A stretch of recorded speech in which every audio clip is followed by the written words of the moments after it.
몇 년 전에 뉴스를 통해 접했던 참 감동적인 사건 하나가 있습니다. 제겐 두고두고 인상 깊게 기억이 되는 사건이기도 한데요. 이 사건의 전말은 이렇습니다. 고속도로를 달리던 한 트럭 운전사가 갑자기 간질이 와서 정신을 잃게 되었습니다. 이번에 차량은 계속해서 1차선 중앙 분리대와 충돌하고 있었고요. 그런데 갑자기 이 차량이 방향을 바꿔서 이젠 도로 우측 가드레일을 계속해서 부딪히며 가고 있었습니다. 그런데 뒤에 오던 한 승용차 운전자가요, 정신을 잃은 트럭 운전사를 발견하자마자 자신의 차를 트럭 앞으로 옮겨 무려 3차례나 의도적으로 자신의 차와 그 트럭을 충돌시킨 후에 차를 멈춰 세우고 이 운전자를 구한 사건이 있었습니다.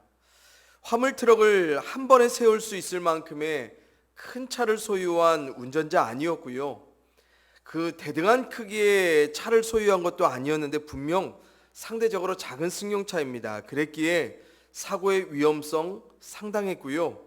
자신의 안전마저 보장할 수 없었던 상황이었습니다. 그런데 이 차로 큰 화물 트럭을 이분이 세웠습니다. 그것도 차들이 쌩쌩 달리는 고속도로에서요. 참 대단한 용기 그리고 결단이 아닐 수 없습니다. 그런데 이렇게 감동적이고 훈훈한 뉴스를 보는 중에요, 제가 한편으로 발견한 좀 씁쓸하고 안타까운 장면도 있었습니다. 그것은 다름 아닌 사고 차량의 블랙박스에 찍힌 당시의 정황이었습니다. 저는 이 사고가 차량이 거의 다니지 않는 한적한 시간에 일어난 사건인 줄 알았어요. 그래서 정신을 잃은 운전자가 계속해서 충돌하는 과정 가운데 도울 사람 주변에 하나도 없었고요.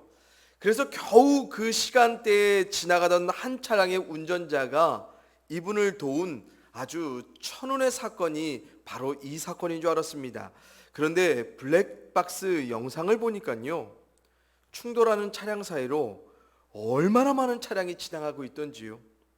수많은 차량의 운전자들 중에서 그런데 오직 단 한 명의 이 운전자만이 도움을 주기 위해 상대를 돌아보고 멈췄다는 사실, 마음 한편이 씁쓸하면서도 더욱 이 승용차의 운전자가 참 위대하게 보였습니다. 그리고 한동안 좀 깊이 생각해 봤어요.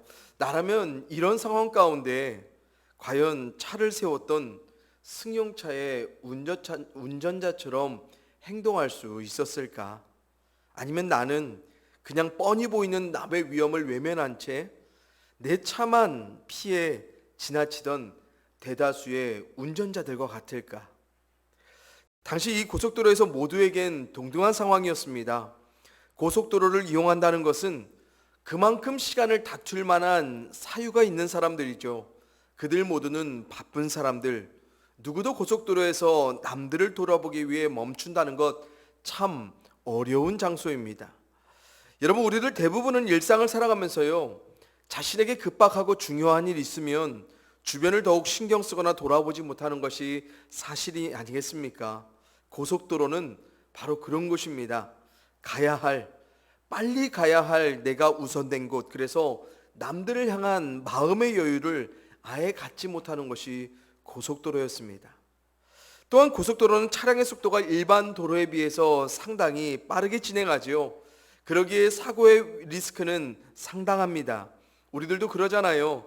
주변을 돌아볼 만한 여유로운 삶의 조건들이 있어도 자신의 안전이 위협받는 상황에서는 주변을 돌아볼 마음조차도 접어버리며 사는 것 우리들입니다. 그런데 이 모든 조건이 모두에게 동일했던 상황 가운데 오직 이 승용차의 운전자만이 다른 선택을 했습니다. 그렇다면 이 운전자가 이 상황 가운데 어떤 이유로 자신의 삶과 자신의 차량을 희생시켜가며 트럭을 멈춰 세우기를 결단했을까? 이 운전자분이 이렇게 인터뷰를 하더라고요. 정신을 잃은 사람이 보였다고요. 간질로 정신을 잃어 운전할 수 없었던 그 사람을 이분이 보았다고 합니다. 그래서 이 운전자는 아무 생각도 하지 않고 곧바로 자신의 차로 멈춰 세우기를 실행했다고 말해요. 제겐 이분의 인터뷰가 너무나 충격적이었어요. 왜냐하면 아마도 대부분의 사람들은요, 위험천만하게 충돌하며 비틀거리는 이 피해자의 차량만을 주목하며 피해갔을 것이기 때문입니다. 어쩌면 정말 몇몇 사람들은 정신을 잃은 피해자를 발견했을 수도 있어요. 그러나 그들에겐 그 피해자를 애써 못 본 척 지나갔을 것입니다. 왜요? 자신의 안전을 보장받기 위해서요. 그러나 이분은 봤어요. 이분은 정말 봐야 할 것을 보기 위해 차량을 움직였어요. 그리고 이분은 단지 사람을 본 것이 아니라 사람의 존귀한 생명을 봤어요. 그래서 이분은 기꺼이 그 생명을 살리기 위해 멈췄던 것입니다. 자신과 자신의 차량을 희생하면서요. 놀랍습니다. 차량이 아닌 사람을 볼 줄 아는 마음, 그리고 존귀한 생명을 위해서라면 자신의 생명을 내어주는 용기를, 그 희생을 보여준 이분의 삶, 제 개인적으로는 너무너무 복음적인 삶의 모습과 닮아 있다라고 그렇게 생각해 봅니다. 여러분, 복음서에 기록된 예수님의 여러 멈춘 사건들을 자세히 들여다보면 한 가지 특징이 있습니다. 그것은 바로 고속도로에서 화물 트럭을 멈춰 세웠던 승용차의 운전자처럼 예수님께서는요, 멈출 수 없던 상황들에서 자주 사람을 위해 멈춰 가셨던 사실입니다. 예수님 자신도 자신에게 맡겨진 사역을 위해 바삐 가셔야만 했던 삶의 정황들 늘 있었습니다. 그런데도 예수님은 순간순간 자신의 발걸음을 멈춰 가셨어요. 누구 때문에요? 사람 때문에요. 어떤 사람? 생명을 가진 사람의 치유와 회복과 자유와 구원을 위해서요. 그럼 왜 예수님께서는 굳이 그 사람들 가운데 발걸음을 멈춰 가셨을까? 예수님께서는 그들을 불쌍히 여기는, 그들을 헤아리며 그들과 함께하려는 긍휼한 마음이 있었기 때문입니다. 그래서 예수님은 자신에게 찾아오는 사람들에게만 멈춰 가셨던 분이 아니고요, 동시에 사람의 생명을 살리기 위해 멈춰가는 수고를 들여가며 삶의 발걸음을 하나하나 옮기셨던 분이라는 것입니다. 왜요? 긍휼이 풍성하게만 하신 예수님이 아니라 풍성한 그 긍휼을 뭐 하시려고요? 친히 베푸시기 위해 이 땅 가운데 오셨기 때문입니다. 누구처럼요? 바로 아버지 하나님처럼. 오늘 본문에서 예수님이 맹인 바디메오에게 멈추셨던 이 장면을 보면요, 우리는 당연히 예수님이 멈추셔야만 했던 사건이라고만 생각할 것입니다. 왜요? 긍휼이 많으신 주님, 사랑의 예수님이 자신을 향해 간절히 부르짖는, 그것도 주변 사람들의 꾸중까지 감내하며 죽을 힘을 다해 처절하게 자신을 향해 부르짖는 이 시각장애인 한 사람을 어떻게 그냥 지나쳐 가실 수 있겠습니까? 그러기에 우리들이 보기에 지금 예수님의 발걸음은요, 당연히 멈추는 것입니다. 그런데 오늘 사건이 위치한 성경의 좀 큰 맥락을 시간의 순서로 보면요, 조금 다른 생각을 해볼 수가 있습니다. 오늘 사건 다음에 곧장 11장부터 어떤 장면이 여러분 나오냐면요, 바로 예수님이 예루살렘 입성 장면이 나옵니다. 지난주에 말씀드렸죠. 예루살렘 어디입니까? 예수님의 고난의 죽음이 예부된 장소가 바로 예루살렘, 바로 그 예루살렘을 코앞에 둔 바로 그 직전의 상황 가운데 오늘 사건이 벌어진 때입니다. 여러분, 사람의 일생에 있어서 이것처럼 바쁜 일이 또 있을까요? 곧 죽을 내 삶이 예정되어 있습니다. 뻔합니다. 그런데 남들 때문에 내 삶을 멈춰요? 곧 죽을 내 삶이 예정되어 있다면 주변에 신경 써야 할 일마저도 그냥 지나치며 포기하는 것 우리들 아닙니까? 왜요? 아무리 중요한 남의 일이 있어도 내 죽음보다 급박한 일 없지요.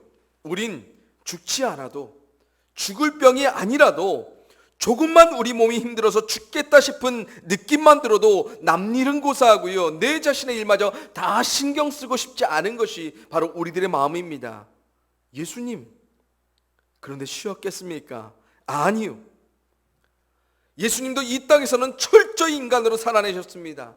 모든 신적인 능력은 오직 사람들을 살리시기 위해 온전히 사용하셨던 예수님 자신을 위해서는 우리 사람과 똑같은 모습으로 고난당하셨고 죽으셨고 또 이 땅의 삶의 모든 사역들을 감당하셨던 예수님. 그래서 십자가에 달려 돌아가시기 전까지 예수님 어떻게 하셨습니까? 그 첫날 고난과 죽음의 십자가의 잔을 옮길 수만 있다면 옮겨지기를 아버지 하나님 앞에 눈물이 핏방울이 되도록 기도하셨던 분이 바로 예수님입니다. 하나님이지만 인간으로 살아야 했던 예수님께도 죽음은 결코 쉬운 것 아니었어요. 그런데 그때에도 예수님은요, 자신의 극률한 은혜가 필요한 그 사람을 위해 멈추십니다. 여러분, 정말 많은 사람들이 지금 주목하고 있기 때문에 그들을 의식해서 예수님 멈춘 것일까요? 아닙니다. 아니면 시간 많아서 멈춘 겁니까? 더더욱 아닙니다. 단지 맹인 한 사람이에요. 지금까지 예수님이 고치신 사람들에 비하면 그냥 지나치셔도 무관했던 단지 한 사람입니다. 그동안 많은 병자들을 수없이 치유하여 회복하신 예수님, 이 한 사람 그냥 지나치고 십자가에 죽으셨어도 아무도 뭐라 할 사람 없습니다. 왜요? 이전에 이미 예수님처럼 사람들의 생명을 쫓아다니면서 다가오는 생명을 위해서 헌신하며 희생하며 긍휼한 사역을 베푸신 분이 없었거든요. 그런데 주님은 또 멈추세요. 왜요? 그분의 긍휼이, 사람을 불쌍히 여기는 그분의 마음이, 그분의 의지가 그 바쁜 발걸음을 멈춰가게 하는 것입니다. 여러분, 로마서에 이런 말씀이 있습니다. 그런즉 원하는 자로 말미암음도 아니요 다른 박질하는 자로 말미암음도 아니요 오직 긍휼히 여기시는 하나님으로 말미암음이니라. 아멘. 여러분, 하나님이신 예수님이요, 그분이 지금 이 맹인 앞에 멈춘 이유, 맹인의 간절한 원함 때문 아니었습니다. 사람들의 꾸중에도 구애받지 않고 부르짖음에 나온 이 사람의 처절한 다른 박질 때문 아니었습니다. 이 사람을 향해 예수님이 발걸음을 멈춘 그 이유는 단지 오직 이 사람을 긍휼히 여기시는 예수님만의 이유였어요. 그리고 자신의 처지가 어떠하든지 오직 자신을 긍휼히 여기실 예수님만을 주목하며 나온 맹인의 그 믿음이 그 삶의 치유와 기적으로, 구원으로 허락된 것뿐입니다. 여러분, 오늘날 우리가 신앙생활 가운데 자주 오해하며 왜곡하는 하나님이 있습니다. 그래서 우리 신앙 가운데 너무나 익숙해져 버린 신앙의 모습 한 가지 있어요. 뭡니까? 지성이면 감천이라는 식의 신앙이요, 간절히 처절하게 우리 편에서 뭔가를 정성 들여 하나님께 드려내면 그것에 감동하셔서 우리의 삶의 은혜와 축복을 베푸시는 하나님이라는 오해와 왜곡입니다. 그래서 우리 믿음에는 정성이 목적이고, 그리고 그 목적에 하나님이 감동할 만한 우리의 이유를 간절하게 처절하게 구별되게 만들어내는 게 하나님의 은혜와 축복받는 바로 그 비결이라 말하는 신앙들이 있습니다. 그래서 말하죠, 우리가 열심을 내어야 된다, 우리가 잘 준비되어야 한다. 물론 신앙의 열심, 열정 필요합니다. 우리가 하나님 앞에 준비되는 삶 필요합니다. 그런데 이러한 목적으로 하나님을 우리의 삶에 멈추게 하려는 시도는 전부가 무효합니다. 아무리 열심을 내도, 아무리 열정적으로 준비하더라도 그런 하나님 우리의 삶 가운데 멈추시지 않으세요. 만약 이런 게 신앙이라면, 이런 신앙을 통해 하나님의 은혜를 구원의 결과로 바라야만 하는 우리들에 관해 이야기한다면 그것은요, 오해된 신앙이고 더불어 왜곡된 신앙입니다. 대신 우리는 뭘 보는 겁니까? 우리를 긍휼히 여기시는 그 하나님을 주목하는 것입니다. 하나님의 모든 것 대신 예수님이 친히 이 땅 가운데 사람들에게 보이신 그대로 우리는 우리의 삶을 긍휼히 여기시며 우리의 삶 가운데 머물러 가신 전능하신 하나님의 긍휼한 구원을 은혜로, 축복으로 믿음으로 신뢰하며 구하며 살아가는 것입니다. 우리의 간절한 의지가 하나님을 우리의 삶에 멈추게 하는 것 아닙니다. 우리의 다급하고 처절한 간구가 그분이 멈추셔야 할 궁극적인 이유 아니라는 거예요. 사람들을, 그들의 존귀한 생명을 긍휼히 여기시는 예수님의 그 마음이, 그분의 그 의지가 지금 이 맹인 가운데 멈춰 가셨던 것처럼 우리에게도 우리를 긍휼히 여기실 하나님께로 향한 온전한 믿음을 가진다면 예수님처럼 하나님은 오늘도 우리의 삶 가운데 멈춰 머물러 당신의 긍휼한 구원을 우리의 믿음 안에 허락해 주실 것입니다. 사랑하는 성도님들, 과연 우리들은 어떤 편에 있을까요? 하나님을 우리 삶의 필요를 위해, 도움을 위해 그분을 멈추게 하려는 자들이 우리들입니까? 아니면 이미 우리를 긍휼히 여기셔서 우리에게 멈추실 수 있는 그분을, 이미 우리 곁에 머물러 계신 하나님을 신뢰함으로 그분 앞에 멈춘 믿음으로 나아가는 우리들입니까? 바라옵기는 우리 모두가 제가 말씀드린 후자에 참된 신앙인들이 될 수 있기를 소원해 봅니다. 그러기에 더욱 우리의 존귀한 생명을, 우리에게 선물과 같은 인생을 허락하신 그 하나님의 긍휼한 눈으로 지켜보시며 우리의 삶의 구원이 되어 주실 것을 우리가 기대하며 날마다 온전한 믿음으로 하나님을 구하며 살아갈 수 있기를 간절히 소원합니다. 그리고 긍휼이 풍성하신 하나님의 놀라운 은혜의 구원들을 꼭 어느 순간에라도 믿음으로 그분 앞에 멈춰 머물러 끊임없이 간구하며 살아갈 수 있는 우리 모두가 될 수 있기를 간절히 축원해 봅니다. 여러분, 우리 안에 하나님의 긍휼한 은혜가 멈춘 가장 궁극적인 이유, 우리를 긍휼히 여기시며 긍휼한 은혜를 베푸실 하나님을 신뢰하지 않기 때문이 아닐까요? 사실 제가 오늘 본문에서 좀 더 주목하고 싶은 것이 바로 이것입니다. 왜 우리들의 인생 가운데 하나님과 관계한 믿음이 있음에도 불구하고 하나님이 멈춰 머물러 주시는 긍휼한 은혜가 구원으로 경험되지 않을까? 왜 더 이상 하나님이 멈춰 머물러 가시는 구원의 은혜와 축복들이 우리 가운데 드문드문 이제는 아예 없는 것일까? 여러분, 우리 다 같이 본문 46절의 말씀 함께 볼까요? 같이 읽습니다. 시작. 그들이 여리고에 이르렀더니 예수께서 제자들과 허다한 무리와 함께 여리고에서 나가실 때에 디메오의 아들인 맹인 거지 바디메오가 길가에 앉았다가. 아멘. 여러분, 지금 예수님은 어떤 상황 가운데 계셨습니까? 예수님은 자신들의 제자들을 비롯한 많은 무리들과 함께 여리고를 빠져나가고 계시는 중이었습니다. 그렇다면 이 허다한 많은 무리들, 예수님 곁에 함께 나아가고 있던 그 이유 무엇이었을까요? 바로 예수님의 능력을, 그분의 기적을, 그분께로 뭔가를 기대하고 소망하는 구원에 관한 열심과 열정이 있었기 때문입니다. 그런데 신기한 사실은요, 지금 긍휼이 많으신 예수님께서 이렇게 많은 무리들을 곁에서는 자신의 갈 길을 멈추지 않고 그냥 갈 길만 가고 계셨다는 것, 우리가 좀 눈여겨볼 사실입니다. 그런데 상대적으로 적은 무리라고도 표현할 수 없는 이 맹인 한 사람을 위해서는 예수님 가던 길을 멈춰 머물러 그에게 긍휼한 역사를, 구원으로 허락하십니다.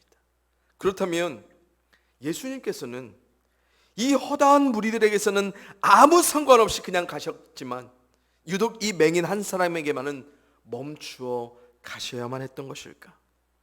우선 정말 분명한 사실은요, 예수님은 쪽수 때문에 멈추시지는 않는다는 사실입니다. 다시 말해 정말 많은 무리의 사람들이 있었지만 예수님은 한 사람일지라도 멈추신다는 거예요. 사람의 많음으로 예수님의 걸음을, 예수님의 마음을 멈추고 말고 할 수 있지 않다라는 것입니다. 다시 말해 우리에게는 가장 타당해 보이는 뭐요? 외형적인 조건의 많음들이 하나님의 발걸음을 삶 가운데 멈춰 머물게 할 수 있는 근본적인 이유가 아니라는 것입니다. 그런데 우리들 자꾸 어때요?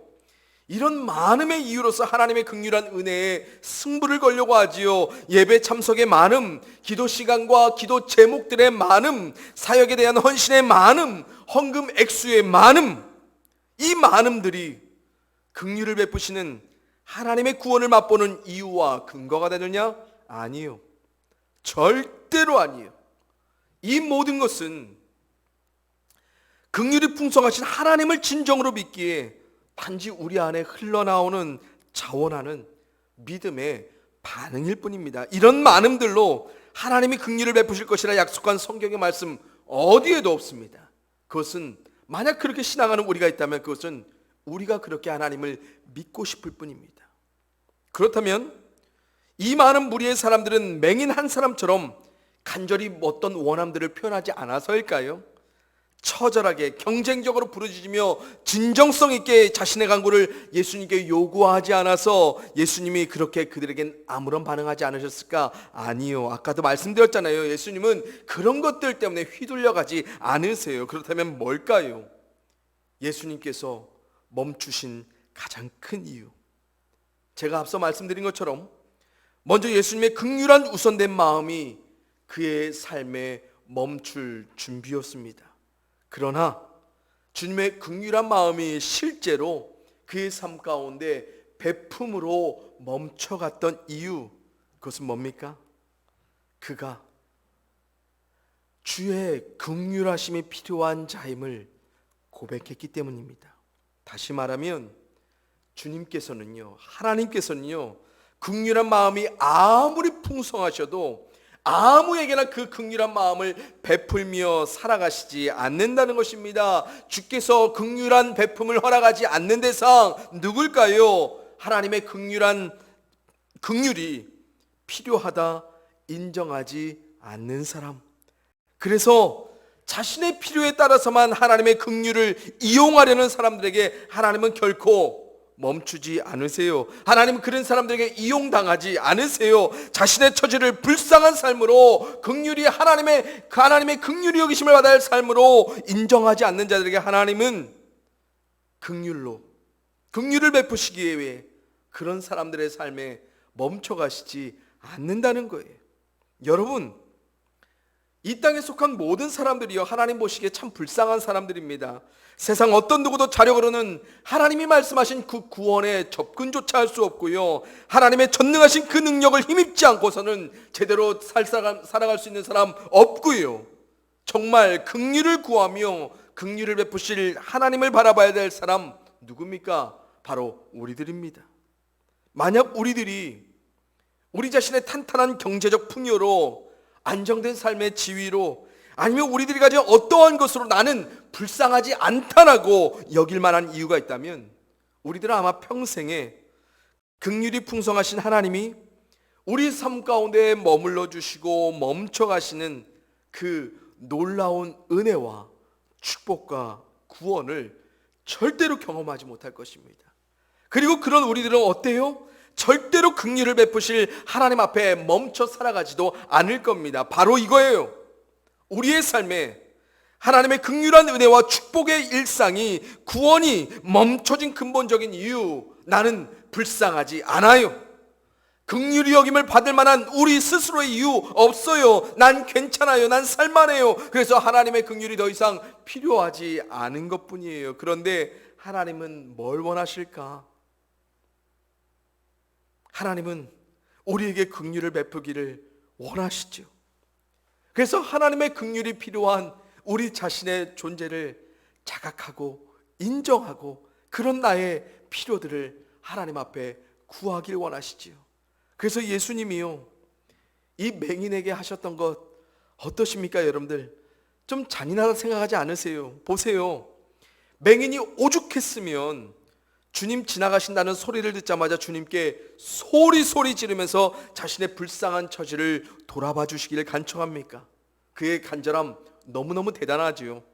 맹인이라 주님께서 어디로 지나가셨는지도 몰라요. 눈이 멀어서 어디를 향해서 예수님을 향해 부르짖어야 될지 제대로 가늠할 수 없어요. 그렇다면 이 맹인의 부르짖는 이 중심, 어떤 간절함을 표현한 겁니까? 내가 어디에서 예수님을 향해 부르짖던지, 내가 어떤 부르짖음을 주님께로 향하든지 간에 부르짖는 나의 방향이 아니라 부르짖는 내 음성을 들으실, 어느 방향에서도 다 들어주실 예수님을 이 사람은 기대하고 소망하며 믿었다는 것입니다. 여러분, 너무너무 대단하지요. 정말 대단한 거예요.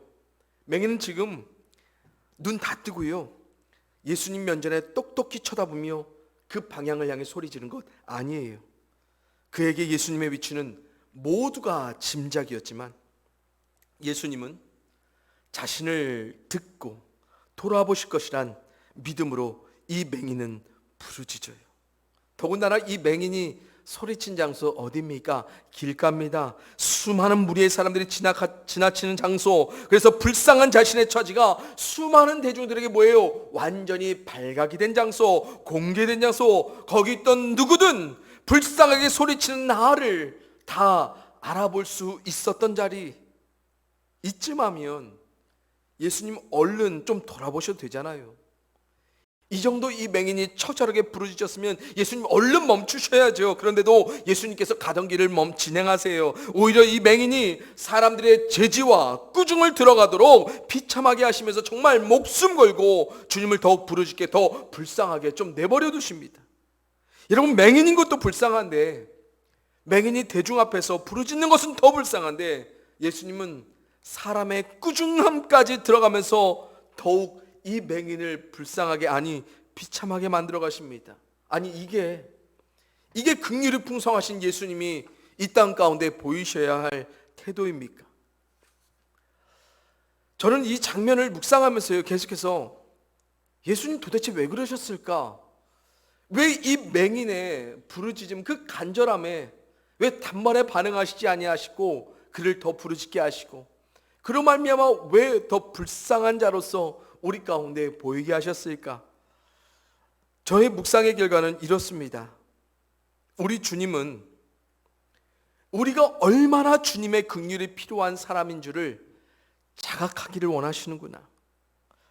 하나님 앞에 우리 자신이 얼마나 불쌍한 사람인지를 사람들의 시선을 의식하지 않을 만큼 하나님의 긍휼이 절실한 우리임을 깨닫기를 원하시는구나. 우리는 다 눈먼 자들이구나. 우리들은 어디에서나 다른 것들을 향하여서는 소리치지만 정말로 주님께를 향하여서는 소리치지 못하는 맹인들. 그래서 우리는 너무너무 불쌍한 사람. 그런데 우리는 뭐예요? 더 이상 우리 자신을 불쌍한 사람들로 여기지 않는 거예요. 그러면서요, 저를 포함한 우리들의 삶이 좀 보이기 시작했어요. 어떤 우리요? 하나님의 긍휼히 여기심을 전혀 사모하지 않는 우리들이요. 그래서 우리의 삶에서 어떻게 해서든지 불쌍해 보이지 않기 위해서 우리 어떻게 합니까? 돈으로, 명예로, 삶의 지위로 우리의 긍휼한 삶의 상태를 하나하나 덮어가며 살아가지요. 그래서 더 이상 하나님의 긍휼한 은혜의 역사를 전혀 필요하지 않는, 긍휼을 베풀길 원하시는 그 하나님, 우리의 삶에 멈춰 있어도 전혀 아무렇지도 않은 우리들, 우리가 우리에게 긍휼을 베푸시길 원하시는, 우리를 긍휼히 여기시는 그 하나님을 그래서 포기하며 살지요. 그리고 더 이상 우리의 삶 가운데 실제하는 은혜로 구원으로 함께 하실 하나님의 긍휼을 우리는 경험하지 못하고요.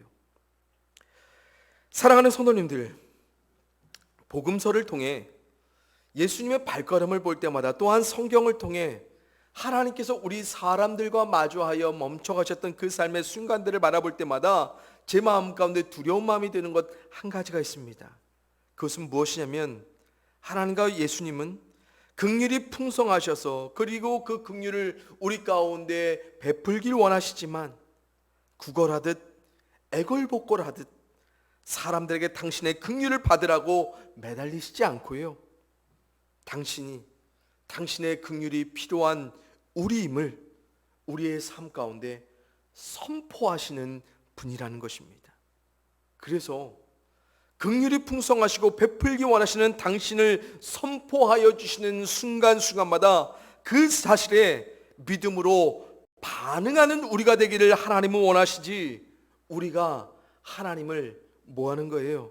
우리의 원함에 따라 긍휼을 베풀어 달라고 말라고 조절할 수 있는 하나님으로 우리 삶 가운데 다가오시지 않더라는 것입니다. 저는 마지막으로 우리 성도님들께 도전을 드립니다. 이런 하나님의 선포 앞에 우리 모두가 겸손할 수 있기를 소원합니다. 그래서 항상 하나님의 긍휼이 필요한, 아니 절실한 우리임을 늘 우리가 인정하고요, 멈출 수 없는, 멀어질 수 없는 하나님의 긍휼을 덧입고 살아갈 수 있는 우리가 될 수 있기를 소원합니다. 여러분, 이사야서에서 이렇게 증거합니다.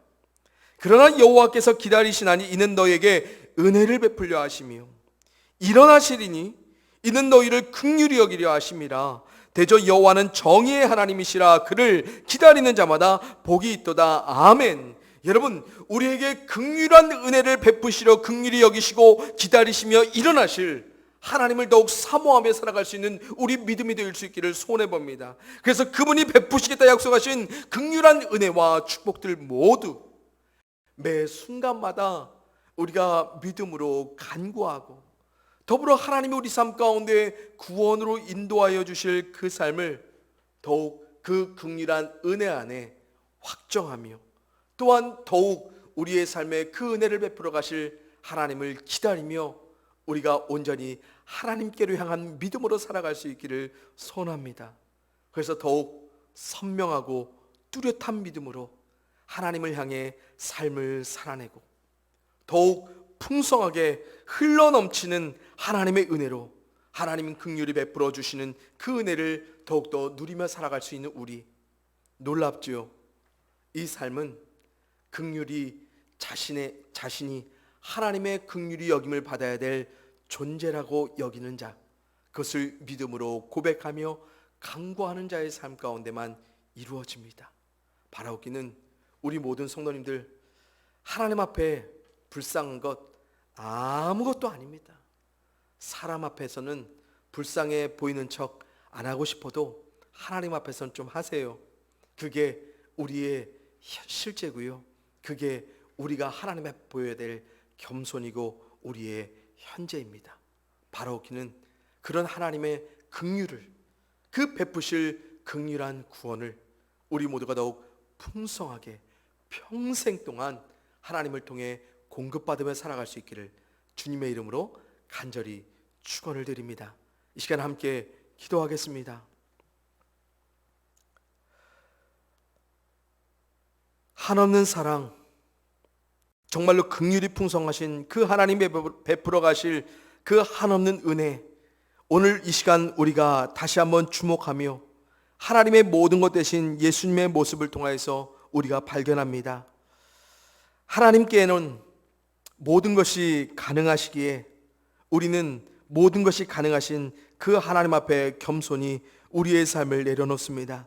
그리고 하나님이 멈추어 가시기를 머무는 것이 아니라 우리가 하나님 앞에 멈춥니다. 왜냐하면 하나님은 이미 우리의 삶 가운데 멈추시기 위하여서, 하나님의 풍성한 긍휼을 우리 가운데 베푸시기 원하여서 이미 우리 삶 가운데 멈추어 머물기를 준비하시는 분이기 때문입니다. 그러나 그런 하나님을 신뢰하며 믿는 자에게 하나님의 긍휼한 역사를 허락하시는 주님, 그래서 믿음이 하나님을 통하여 살아가는 삶에 온전히 역사될 수 있음을 알게 하시는 하나님, 우리가 그 하나님을 온전히 신뢰합니다.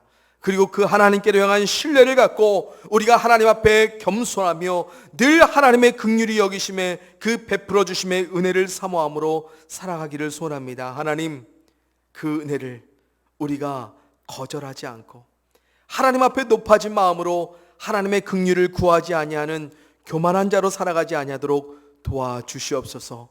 하나님 앞에 겸손할 때에 하나님이 높여주시고 하나님이 공급하여 주시고 하나님이 채워주시는 그 긍휼한 은혜를 우리가 삶의 매일을 통해서 경험할 수 있게 하시고, 늘 우리의 삶 가운데 멈춰가실 하나님 앞에 겸손히 멈추어 묵상하며 간구하며 살아가는 우리 귀한 성도님들의 삶이 될 수 있도록 도와주시옵소서. 하나님, 또한 우리가 믿음으로 결단합니다. 우리의 삶 가운데 긍휼한 은혜를 베풀기 위하여 멈추셨던 주의 모습처럼 우리도 그 발자취를 따라 우리의 삶에 긍휼한 은혜가 필요한 그들의 삶을 향하여서도 우리가 하나씩 하나씩 멈춰가기를 소원합니다. 우리의 필요를 멈추고 우리의 욕망을 멈춰가며 우리의 남아도는 것으로 그들을 섬기는 것이 아니라 우리가 계획하여 그들을 먼저 주목함으로 그들을 향한 베품을 우리가 실천할 수 있기를 소원합니다. 그 믿음 또한 우리 가운데 풍성하게 하여 주시옵소서. 그래서 진정으로 하나님의 나라와 그의 의를 구하며 살아가는 그 삶이 우리의 삶 가운데 이루어지게 하여 주시옵소서. 그리고 그 뒤에 찾아올 주께서 우리 가운데 모든 것들을 공급하여 주실 그 은혜도 우리가 놓치지 않고 살아가게 하시옵소서.